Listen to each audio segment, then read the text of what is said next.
know, actually, I think I hold the distinction of being the only person that worked for the WWF, the AWA, and the NWA all at the same time. Pro Wrestling USA had started. It was a combination of the AWA with Vern Gagne and Jim Crockett's NWA. And they were invading Vince McMahon's territory, the WWF, when Vinny was going national. And I was working for both promotions in the same building in the Continental Airlines Arena. So I think I hold the distinction as being the only guy, and I don't know why Vinny didn't fire me, because I was working for the opposition, and of course he would always send his stooges in to take a look at what the opposition was doing. But I didn't feel comfortable with that, because I would be in the ring one week saying, this is the greatest promotion on the earth, the WWF.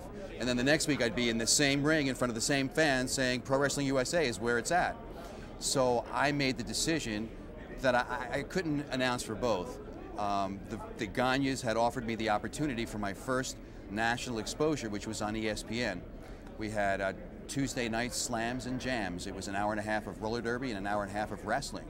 So I stopped working for the WWF and I worked full-time then for the AWA and Pro Wrestling USA. And then, of course, you also went on to World Championship Wrestling. Any stories from your days in WCW that stand out? Oh boy, where do I begin? At that point, I went full-time on the road, working 180 dates a year. I did it through '95.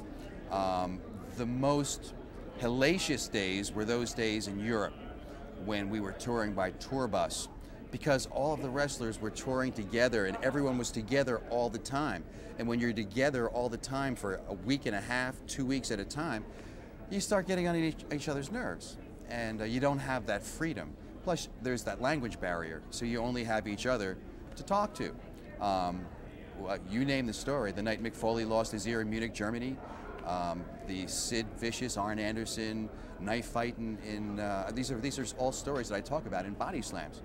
And they were just wacky, wacky tours.